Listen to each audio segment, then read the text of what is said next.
दोस्तों नमस्कार। आज मैं हूं हरियाणा के जिला यमुनानगर के सड़ोरा कस्बे में हूं। आज हमारे साथ संयुक्त किसान मंच इंकलाब संघ से धर्मवीर डिंडसा जी हैं। आज क्या कुछ कहना चाहोगे? आज क्या रिपोर्ट है, कल की क्या कुछ तैयारियां की गई?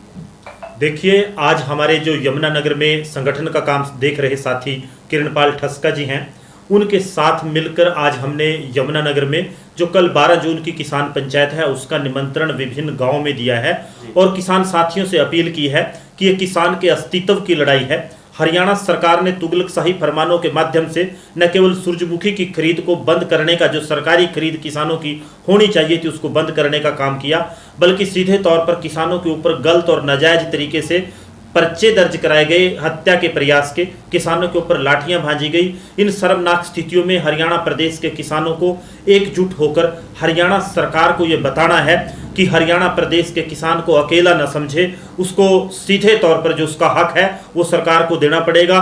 किसान आर पार के मूड में हैं। जितने भी गांव में हम गए हैं, सभी गांवों से जो किसान साथी हैं उन्होंने कल के जो प्रदर्शन है किसानों का, जो बड़ी रैली है किसान पंचायत है, उसमें ज़्यादा से ज़्यादा भाग लेने का सब ने आश्वासन दिया है। और किसान साथियों से भी एक अंतिम अपील कि कल जो किसान महापंचायत है उसमें आपने कोई संगठन नहीं देखना, कोई आपका विरोध मतभेद है उसको भूल जाना है और सभी को एकजुट होकर एक मंच से एक आवाज में हरियाणा सरकार को यह बताना है कि हरियाणा का किसान मजदूर कमेरा वर्ग हरियाणा सरकार की तानाशाही और तुगलकशाही फरमानों को सहन नहीं करेगा। उनको एमएसपी भी देनी पड़ेगी सूरजमुखी पर, और सीधे तौर पर जो किसानों को गलत और नाजायज तरीके से उन्होंने जेल की सलाखों में झूठे मुकदमे दर्ज कर डालने का काम किया, उनको छोड़ना पड़ेगा।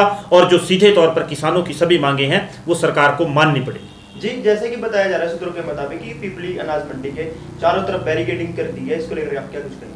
देखिए, जब नास मनुज पर छाता है पहले विवेक मर जाता है। मैं कहूंगा कि हरियाणा सरकार में जो जिम्मेवार लोग बैठे हैं उनका विवेक मर चुका है, वो विवेक शून्य हो चुके हैं। कोई भी व्यवस्था किसान को रोक नहीं सकती और सरकार को चाहिए कि किसान जो अपना कल की महापंचायत कार्यक्रम करना चाहते हैं उसमें किसी प्रकार का व्यवधान ना डाले, किसी प्रकार की अड़चन और बाधा ना डाले, वरना सरकार को इसका खामियाजा भुगतना पड़ेगा। किसान जो उनकी मांगे हैं सरकार को वो मांग लेनी चाहिए थी। हम तो ये आशा कर रहे थे कि हरियाणा प्रदेश के मुख्यमंत्री को सद्बुद्धि शायद कोई दे और कल की उनकी प्रेस कॉन्फ्रेंस थी वो उसमें हरियाणा प्रदेश के किसानों की बात न केवल मानेंगे बल्कि जिन किसानों के ऊपर मुकदमे दर्ज किए उनको छोड़ने के लिए भी उस प्रेस कॉन्फ्रेंस से घोषणा करेंगे। लेकिन कहीं ना कहीं मुख्यमंत्री हरियाणा प्रदेश के किसानों की नब्ज नहीं समझते। वो ये समझने में नाकामयाब रहे कि हरियाणा किसानों का प्रदेश है, यहां किसानों के साथ मुकाबला करने वाला, किसानों के ऊपर लाठियां भांजने वाला न सत्ता में कायम रह सकता है और न कुर्सी की जो उसकी चुनाव है उसमें वो कुर्सी उसको दोबारा कभी मिलती है। बहुत बहुत धन्यवाद जी। जी, जो किसानों के घर पर नोटिस भी पहुंच जा रही है प्रशासन, उसको लेकर भी आप क्या कुछ कहोगे? देखिए, ये मूर्खतापूर्ण फैसला प्रशासन का है, हास्यास्पद मामला है।